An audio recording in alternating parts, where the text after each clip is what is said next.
In this video, we're going to do a detailed installation, functionality testing, and review of the rear entertainment and climate control display for Tesla Model 3 and Y.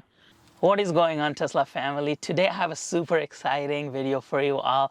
This is this rear entertainment and climate control display that I teased a couple of weeks ago. I finally have it. I installed it. I'm going to show you how to install this display today. We're going to do a review. We're going to dive through each of these settings, what it does, what are the limitations. I'm sure I'm not going to be able to answer all of those questions for you all today, but please do me a favor, leave me some comments in the comment section for what you would like me to test on this display. If you have any questions about this display, leave me those in the comment section and I'll make a follow-up video answering all of those questions, testing those features out for you all. I want to give a special shout out to Pimp My EV for sending me this display so that I can do an installation and review for you all here. They have thousands of Tesla accessories, anywhere from internal, external, lots and lots of custom carbon fiber mods that we're going to be reviewing here in the channel in the future. So please do check them out if you have any accessory needs. Please help me out by being a channel subscriber so that I can continuously bring videos like this in the future, and also so that you don't miss any of my future videos. Before I get started with the install guide, I wanted to clarify a couple of things. This is the larger size display that has integrated smart features in addition to the climate control. This is not the smaller size display with matching Tesla UI. That display is not yet ready for production and will be coming in the near future. This display is compatible with all Tesla Model 3s and Ys. My installation guide today will show you the steps for the older cars with the Intel chips, and I'm working with Pimp My EV to create another installation video for the newer cars with the AMD chip.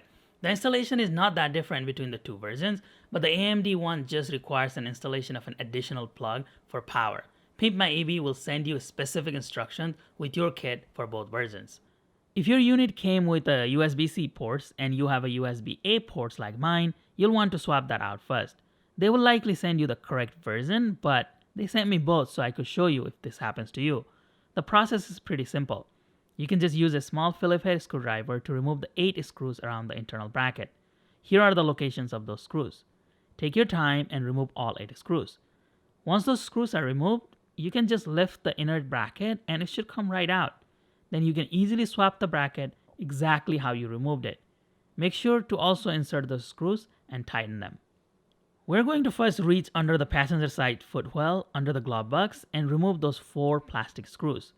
You can use a pry tool to remove them.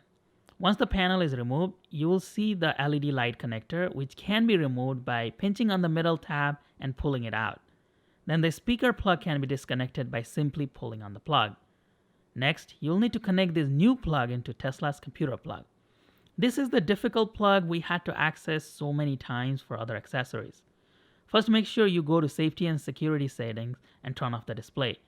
Then reach under the glove box area and you will need to unplug the Tesla computer plug and essentially daisy chain the system using the new connector. Since the space is really tight to visually show you there, here's what happens. Think of this as the Tesla's computer plug. To remove the male end, you just have to pinch on the middle tab and while holding it down, pull the plug out. Now take the new wire harness and connect the male plug you just removed from the Tesla into the female plug of the new wire harness. Then take the male end of the new wire harness and plug it into the original gray female Tesla port. The instructions say to route the third plug to the outside door panel and connect to the small control unit.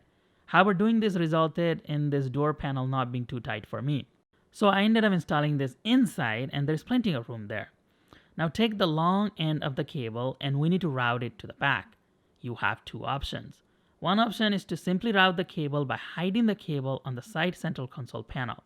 There is plenty of room here, so you can easily hide the wire. Another option is you can actually remove this side panel by simply pulling on the edge of the panel and you can route the cable through the inside of the central console area. Now let's move to the back of the central console where we will install the display. You can simply grab the very top portion and pull it out. This top is secured using just a few clips all around and shouldn't require much force. Then there is the power connection for the USB port. This follows the same style plug where you press on the middle part and while holding it down, pull the plug out. You can then remove this top assembly entirely and set it aside. Then remove the bottom panel by pulling on the panel. You can also use a pry tool if needed here. Again, no screws, just clips. Then use a Torx 20 bit to remove those 2 bottom screws. This space is pretty tight and in an awkward position. Next, remove the panel by simply pulling on it. This follows the exact same protocol as the other panels. Insert the wire that we just routed from the front through this space. You can go ahead and close this panel. I believe if you have the new AMD chip, you'll also need to use the back OBD connector for power, so make sure to include that wiring through this space as well. Don't forget those Torx 20 screws we removed earlier. You can go ahead and close the bottom panel as well. Now grab the HVAC and USB unit we removed from the top earlier and undo these two Torx 20 screws. Take your time and fully remove the screws. You can then unclip some plastic clips on the side, but there are these two tedious plastic clips you have to remove.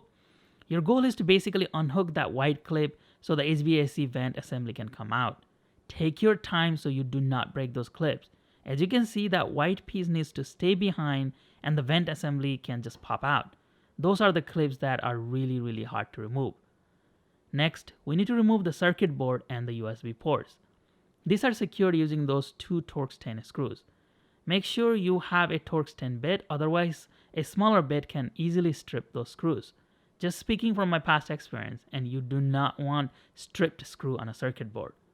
We can now transfer those components to the new unit. One issue I ran into was the hole for the USB circuit on the new one was way too small compared to the existing Tesla one. I ended up starting the thread just with the screw first before installing the circuit board, so the hole becomes slightly larger to begin with. Then go ahead and slide the circuit board through those two slots, and the bottom USB port should line up quite well. You can now install those two screws. Do not use a drill here, just a screwdriver with Torx 20 bit. Do not over tighten these screws, but make sure they are secured. Now we can install the air vents. This is a very straightforward process and much easier than to remove it. Simply slide the air vent assembly into this opening and it should just click into its place. Make sure the USB ports are aligned and you can move the vent partitions. Go ahead and install those two Torx 20 screws we removed earlier that are securing the air vent. Again, do not over tighten these screws, but make sure they're secured. Next, we need to install the display mounting bracket. First, remove this Torx 30 screw, then insert the metal piece that came with the kit into this opening. Then install the Torx 30 screw we just removed. We have two connections to make here. First, grab the original Tesla connector we removed earlier and plug it into the USB circuit board. This is a Tesla to Tesla connection that we removed earlier. Next, plug the connector we routed from the front into the connector that is attached to this display. You should see the display power on. If yours doesn't have power, check to make sure all the connections are secured, including the front computer plug. Do some wire management and you can simply insert the display assembly in this back area. This should fit really well and look integrated. We're almost done. Grab the Phillips head screw that came with the kit and insert it into this top hole for mounting bracket we installed earlier. Tighten the screw and make sure the unit is fully secured. You can then put the plastic plate to hide the screw. The installation is now complete. Let me do a walkthrough of the main features, then we'll dive deeper into some of the questions you have submitted on my teaser video. So this is the main screen. So you see this is the climate control and you can just press on that button right there and then the climate control turns on. And you can't really interact with this airflow like the front screen, but this is just a UI. And then this is where you can change the fan speed. So you can adjust the fan speed and it controls the fan speed for the entire car. Then you can do the split climate control, so it's just for this side and again controls the entire car. You do it this way, controls the entire car. So that is everything that you get on this menu. And then if you go to the next one right here, this is for the seat heater. So you can control the 3 back seats, right? So you can leave it for a full on, and then you can toggle it to adjust the seat heating temperature. So this is pretty neat because oftentimes in road trips, people are like, can you control just mine? Can you make it, 3 instead of 2? So now they are able to do that sitting on the rear seat, and this works for all 3 rear seats. So, and then so we can do that with multiple seats here, and then you can just one click close all. That means everything is turned off right here. Then you go to the next one. This is for the video, so you can put a USB drive, SD card, and then record, put your own videos here where you can play. Next one is for music, same thing. You can play your own music, but you can also connect music through the entertainment here that we're gonna show you in just a second. And then when you put on car, this is where it controls the car's audio. So it will do the next, play, pause on the music on the center screen, and then it also controls the audio right here, the volume. So when you press on the plus and minus, it is controlling the audio directly on the Tesla. So the back passengers are able to control the audio of the entire car. But if you just want to put the audio localized here, I'm going to show you here in just a second. And then this is the main menu. So you can see a lot of these apps, and you can download more apps. All you have to do is go to Play Store and then download the apps. And then this final menu right here is the settings. So it has all these settings. You can change the brightness of this display right here. We can leave it to the bright. Here, car time, Android time, it automatically does that. You can also switch between Fahrenheit and Celsius, so you can do that. And then the floating ball menu, this is the floating ball menu. I highly recommend that because it's a little bit difficult. There's no buttons on this display, so it is a little bit difficult sometimes to go back without this floating menu, so I would highly recommend that. And then if you go to system, this is the volume of this device right here.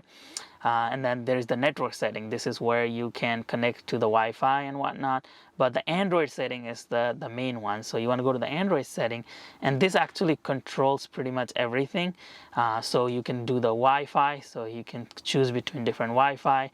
You can look for the connected devices. This is basically the Android setting menu. It is very similar to the other displays that we have reviewed in the past, but this just gives you more customized feature because this is a full Android system. Keep in mind that the main climate control has to be turned on in the front before you can use this display to adjust the climate control. Otherwise, you are unable to activate the climate control by just going through this device. Let's go through some of the questions you have commented on my teaser video. Does this have an Apple CarPlay and Android Auto?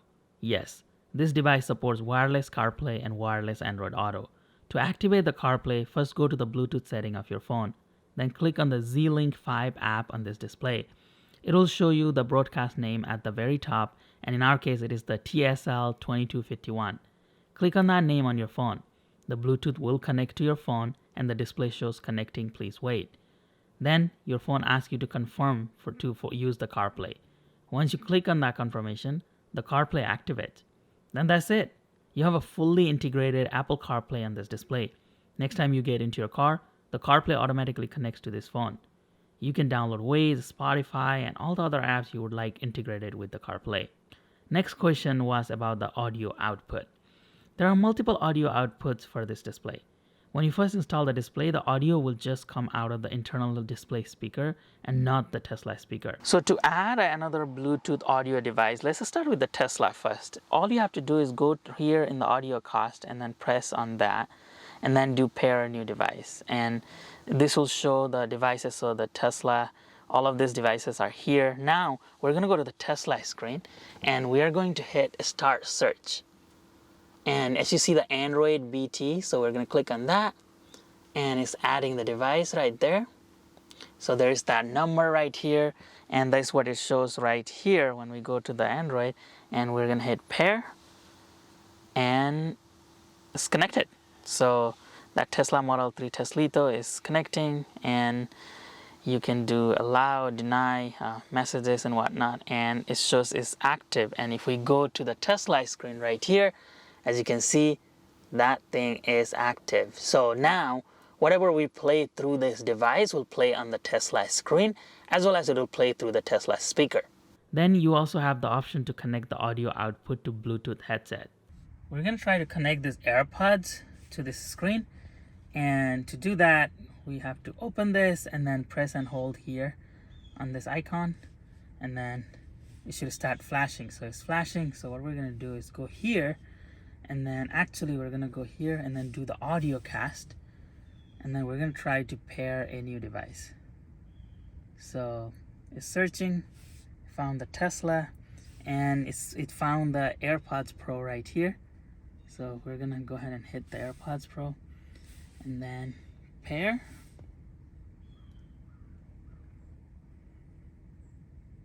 And it's connecting to my AirPods. Now the AirPods is active. So now this is connected. Now I can play media through my AirPods, my ears. So if I go back, I should be able to play this, and it should just come from my AirPods. And it is. So my AirPods are playing all of that. So I'm actually getting the audio on my AirPods that is playing right here. So I'm watching a YouTube video of mine here on the screen, and I'm getting that audio right here on my AirPods. This device has a SIM card slot on the top, so you can get a data plan and always have the internet. This device cannot get the internet from Tesla, but you can use your phone to get hotspot. I'll test the SIM card feature in my next video and also check if this device can emit a car's hotspot using the 5G SIM. Another common question I got was, can you watch YouTube on this back display while driving? Yes, the reason is because the YouTube interface is localized to this display and nothing to do with the Tesla system. We tested this feature, and as you can see that the back passengers can watch YouTube while the car is in motion. You can also minimize the YouTube screen and continuously play videos while even going through other settings on this display. You just need to have either a cell data service with the SIM card on this display or connected to your phone's hotspot. Can you play games on this display?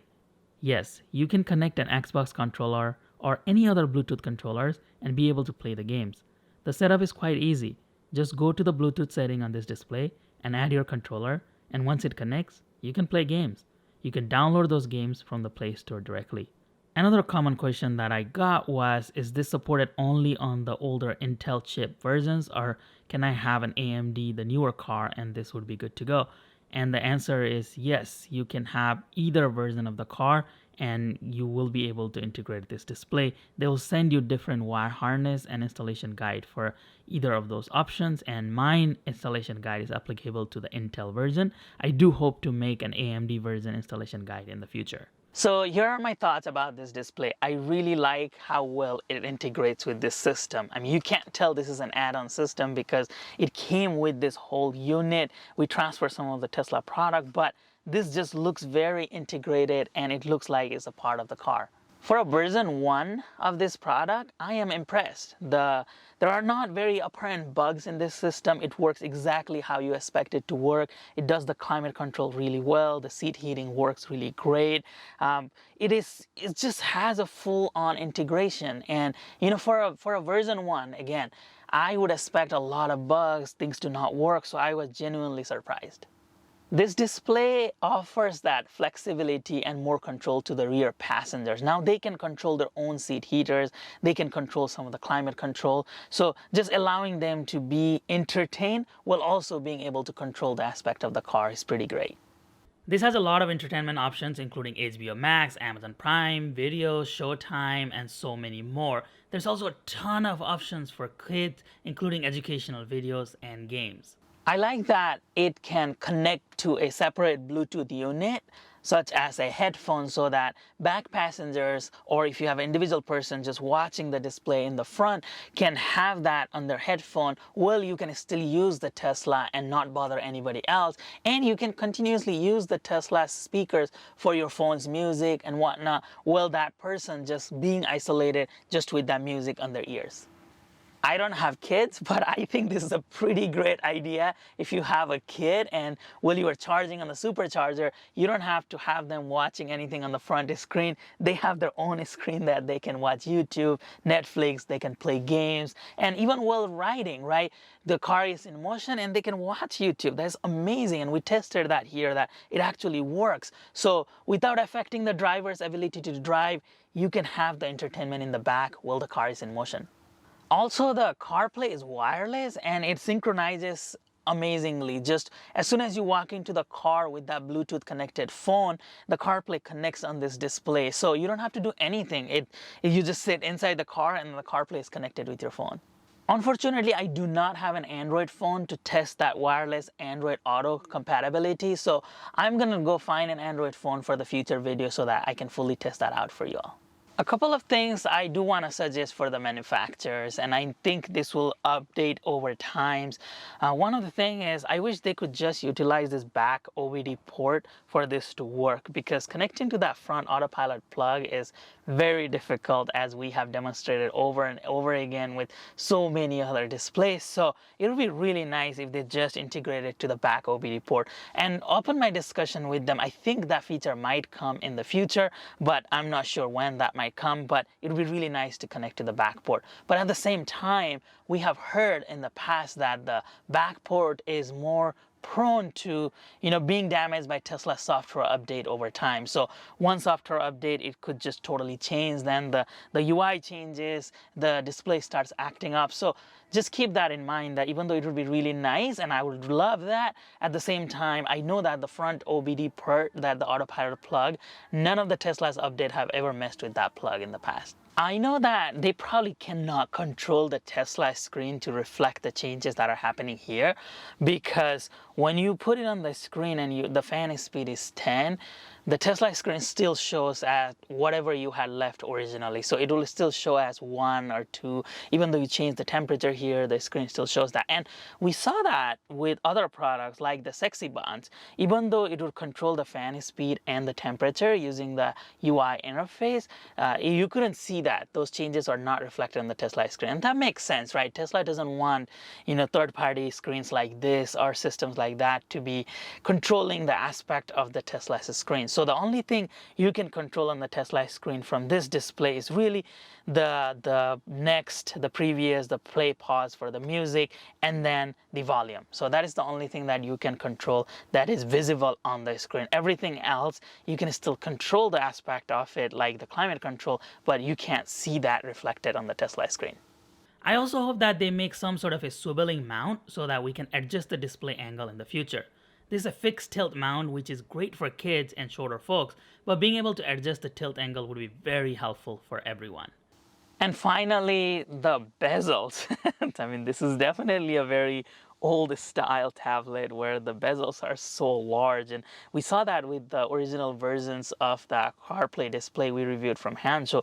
They had really thick bezels, and these ones have those wide bezels on this display. So I hope that as this device progresses over time, the bezel size becomes smaller so they look more in tune and HD like the today's generation. I'm sure I'll find other bugs or glitch as I test this screen further, and I'll be sure to report all of those to you on my follow-up video. But please do make sure you comment below with all of your questions and the features you would like me to test on this display so that I can bring that follow-up video out to you. That'll do it for today's video. Again, I'll be back with a follow-up video on this display. I'll be testing the display thoroughly for the next several weeks. Please let me know if you have any questions, any comments, any feedback. I do have a link below on the description for this display from Pimp My EV, as well as a very big discount code. So please do take advantage of that discount code. Thank you so much for watching this video. I really appreciate your continued support to the channel. Namaste.